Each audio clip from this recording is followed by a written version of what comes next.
जो हालात बांग्लादेश में इस वक्त बने हुए, पाकिस्तान को इस बात का डर है कि कहीं उस अस्थिरता की वजह से पूरे दक्षिण एशिया प्रभावित हो सकता है। नहीं मैम, हमें तो कोई इस चीज का ना कोई खौफ है ना कोई इस तरह का डर है। बिकॉज हमने इसमें हमारा क्या है, अगर देखें टेंशन किसकी है, टेंशन है इंडिया और बांग्लादेश की। मेन टॉपिक भी आपका ये है। और लेकिन सर मैं नाम तो इसमें आप यही लोग का कहूंगा, भी आ रहा सबसे है। अहम बात ये है कि देखिए, सबसे अहम बात इसमें यह है कि बांग्लादेश से भी ऐसी स्टेटमेंट्स गई हैं कि जी जो इंडिया की सेवन सिस्टर है उनको हम समंदर तक एक्सेस दे सकते हैं। फिर इंडिया का जवाब भी आता है कि आप उनके बारे में इस तरह बात क्यों करें। तो ये आई थिंक कहीं ना कहीं कड़वाहट जो है ना वो ढाका और दिल्ली के बीच में, ये इनको आपस में खुद ही से ठीक करनी होगी। एक और बात, आपने साउथ एशिया की बात की। देखिए, हम ऐसा साउथ एशिया नहीं चाहते जो आग में दहका रहे। लेकिन एक बात बिल्कुल साफ है, अब एक नया फिनोमेना सामने आ रहा है। इसमें ढाका, इस्लामाबाद और बीजिंग जो है वो आपस में काफी हद तक इस पर जो है वो राजी भी हो चुके हैं। वो है ग्रेटर साउथ एशिया। हम चाहते हैं इकोनॉमिक एक्टिविटी जो है वो यहाँ पे जनरेट होनी चाहिए। बीजिंग भी ऑन बोर्ड है, बांग्लादेश भी ऑन बोर्ड है, पाकिस्तान भी। और हो सकता है इन फ्यूचर आपको साउथ एशिया के और कंट्रीज भी इसके साथ जुड़ते दिखाई दे। और इस बात को ऐसे समझना कि ये एंटी इंडिया होगा, इस तरह से तो ऐसा नहीं है। हमने तो इसमें बकायदा इंडिया के लिए भी एक विंडो कि अगर वो भी इसको ज्वाइन करना चाहे, और बहुत जल्द आपके सामने इसका पूरा रोड मैप भी आ जाएगा। तो मैं समझता हूँ यही बीजिंग की ख्वाहिश है, इस्लामाबाद की है, और बांग्लादेश ने भी ये समझ लिया। लेकिन आपकी इजाजत से मैं हाँ एक बात कहूंगा कि कर्नल साहब ने एक बात की कि बांग्लादेश इस तरह से क्यों करता है, यानी वो इस तरह का इंप्रेशन दे रहे थे कि ठीक है जावेद साहब, शायद। माफी के साथ मैं रोकना चाहूंगी, आप तीनों बने रहिएगा, लेकिन इसी बीच एक बहुत बड़ी आऊंगी मैं आपके पास आऊंगी, चर्चा लंबी होगी। इस बीच एक बहुत बड़ी खबर सामने आ रही है, सबसे पहले उसका रुख कर लेते हैं। तो बांग्लादेश के बिगड़ते हालात पर शेख हसीना का बड़ा बयान सामने आया है। बांग्लादेश में जो कुछ हो रहा है उसके लिए यूनुस जिम्मेदार है, यूनुस पर कट्टरपंथी हावी है, शेख हसीना की तरफ से कहा गया। यूनुस सरकार में अराजकता कई गुना ज्यादा बढ़ी है, यूनुस को पाकिस्तान से लगाव है, शेख हसीना की तरफ से कहा गया।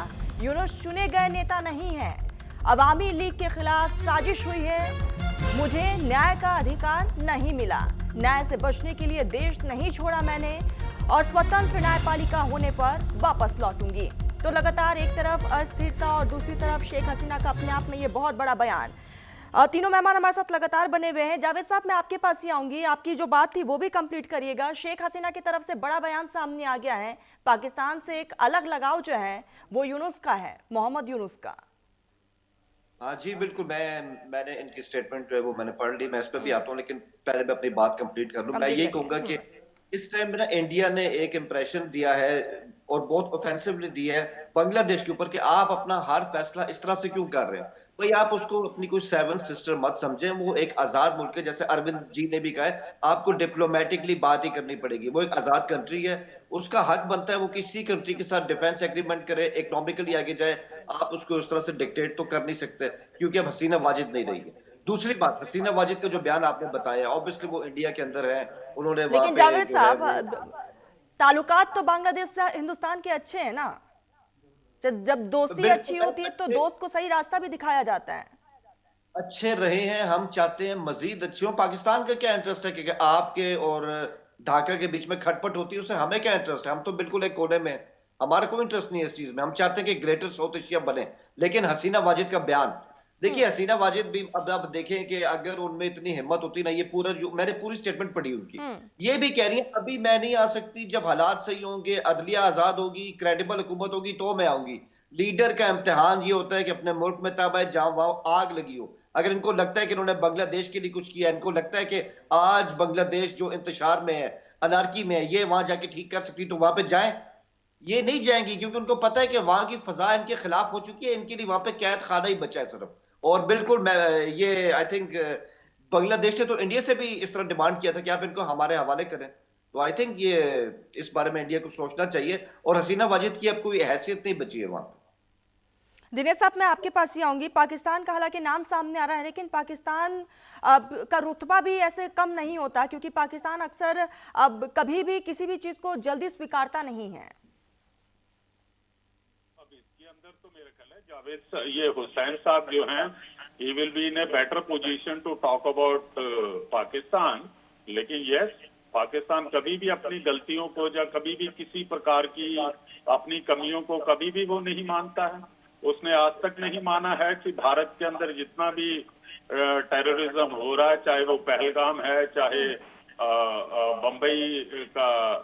मुंबई का अटैक हो या बाकी और अटैक हुए हैं, वो तो फाइनली जब कसाब की आइडेंटिटी एस्टैब्लिश हो गई है तो उसके बाद जो है इसे वर्ल्ड के सामने कुछ थोड़ा सा शर्मिंदगी महसूस हुई है। अदरवाइज तो पाकिस्तान तो कभी भी अपनी किसी प्रकार की इन्वॉल्वमेंट को किसी दूसरे देश के अंदर करने को कभी भी वो तैयार नहीं होगा, मैं इतना ही कह सकता हूँ।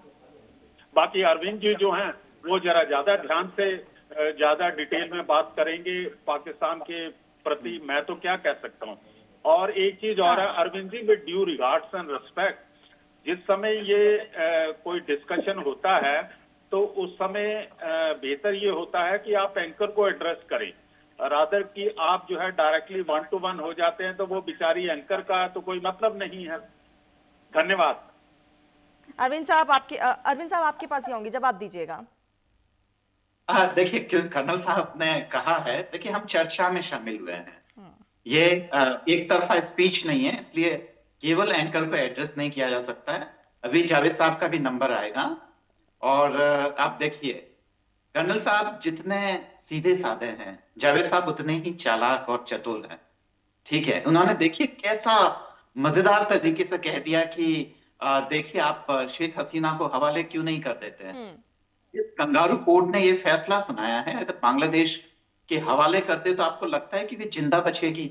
एक जो लीगेसी है, जो जिसके कारण बांग्लादेश आजाद हुआ था, है ना, और उसको हम खत्म करते, भारत और उसकी दोस्ती को हम खत्म करते, वो एक प्रतीक है और उन्हीं प्रतीकों को निशाना बनाया जा रहा है। तो कंगारू कोर्ट है या जो कि कट्टरपंथियों के दबाव में जो काम कर रहे हैं। हमारा जो चैनल इतने महीनों से जो चीज बोलता रहा है, शेख हसीना ने वही चीज बोली है कि वो कट्टरपंथियों के दबाव में काम कर रहे हैं, बिल्कुल बांग्लादेश की यह हालत होती है वो नहीं दे सकते। तमाम वही बयान है जो कि हम इस चैनल पे काफी महीनों से करते आ रहे हैं। तो ऐसे में वो सुरक्षित नहीं है जावेद साहब कि हम उनको वहां भेज दें। ये बांग्लादेश के हित में ही हम काम कर रहे हैं। अच्छा अरविंद जी, एक बात बताइएगा, क्या वाकई बांग्लादेश जो है वो पाकिस्तान के राह पर चल रहा है?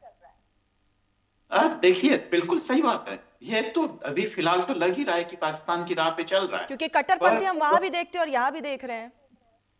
हाँ देख तो रहे हैं, पर एक तरह मुझे एक खास बात ध्यान रखनी होगी कि अगर 1.5 साल पहले अगर आपसे यही चर्चा करने के लिए कहा जाया होता कि बांग्लादेश कट्टरपंथियों के हवाले है तो हम में से शायद कोई नहीं बोलता। बिल्कुल, तो हाँ। 1 साल में, क्योंकि जब नई नई चीजें होती है, जब पूरा इम्पैक्ट एक बड़ी जनता पे होता है तो इतने जल्दी निष्कर्ष नहीं निकलना चाहिए। हो सकता है कि सरकार बदल जाए और बांग्लादेश की जनता, जिसको हम कट्टरपंथी कह रहे हैं, वो वापस एक तरीके से हमें सेकुलर नजर आए।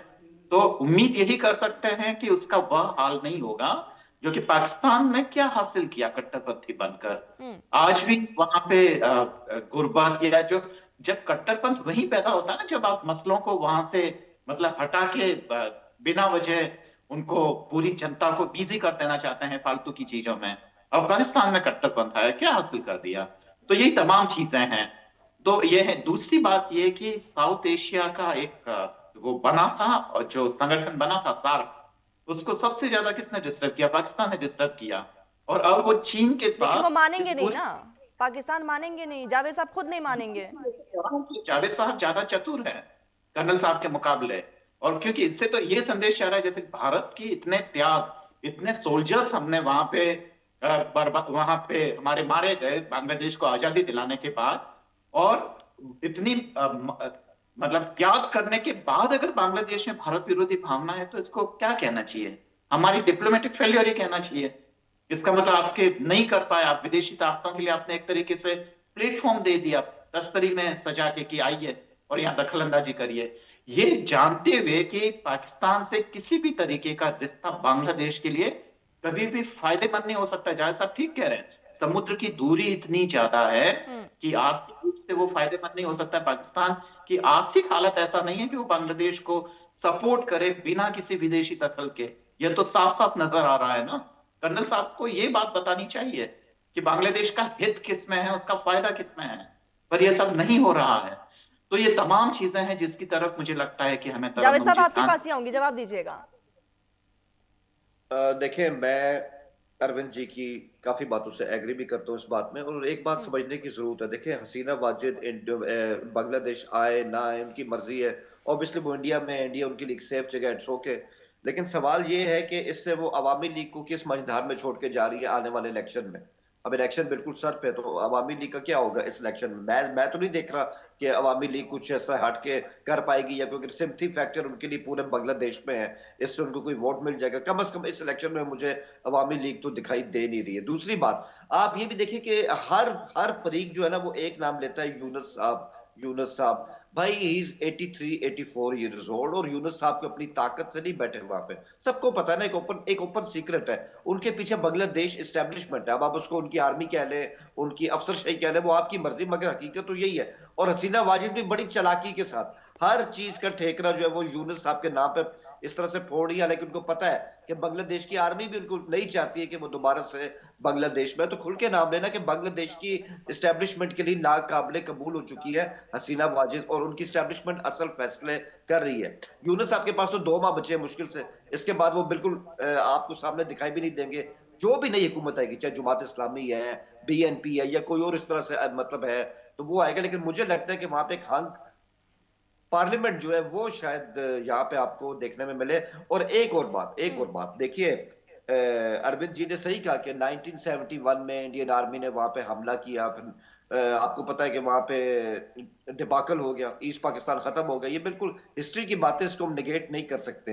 लेकिन ये बात सही है, मैं आज भी अपने उसी दावे पे कायम हूं कि अगर इंडिया ने, दिल्ली ने बांग्लादेश को अवामी लीग की ऐनक के बजाय बीएनपी या और जो वहां पे फैक्टर्स हैं उनके साथ भी ताल्लुकात बनाए होते, तो आज जो है इंडिया की वहां पे ये वाली सूरत ना होती। और ये बात सोचने के लायक ऑब्वियसली कि भाई दिसंबर 16 1971 को जनरल अरोड़ा का इस्तकबाल किया जाता है, पूरी बांग्लादेश अवाम मुक्तिबाजी उनके पीछे होती है। लेकिन आज अब देखें, आज उसका क्या, आज बिल्कुल वही वही मुल्क है, वही महीना भी वही है, महीना भी वही है, दिसंबर 2025 है। लेकिन इंडिया के लिए जो फजा है वो नहीं है जो उस वक्त हुआ करती थी। तो आई थिंक अवामी लीग के टोकरे में आपने अंडे रख दिए सारे, ये सबके साथ ही आपको ना इस तरह से इक्वली ट्रीट करना चाहिए। अरविंद जी कुछ कहना चाहेंगे? हाँ बिल्कुल, इस मामले में जावेद साहब ठीक कह रहे हैं, मैं उनके साथ हूँ कि वहां पे अगर एंटी इंडिया सेंटिमेंट्स हैं हमारे इतने सेक्रीफाइस के बावजूद, तो मुझे लगता है कि बांग्लादेश को लेकर जो हमारी नीति है उसको वापस सोचा जाना चाहिए। और यह भी देखा जाना चाहिए कि अभी बांग्लादेश में जिस तरीके से एक बहुत जावेद साहब ने एक जो बात कही है कि आप सारा यूनिस को जिम्मेदार बता रहे हैं, इसका उल्टा हो रहा है जावेद साहब, कि वो हर चीज के लिए शेख हसीना को जिम्मेदार बता रहे हैं।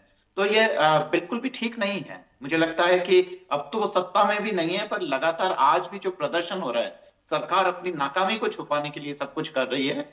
भारत को, क्योंकि पूरा उसका रीजन डिस्टर्ब हो रहा है, भारत के हित लगे हुए हैं, विदेशी ताकतें इस रीजन में आ रही है, इसलिए उसको ज्यादा एग्रेसिव होकर काम करना चाहिए।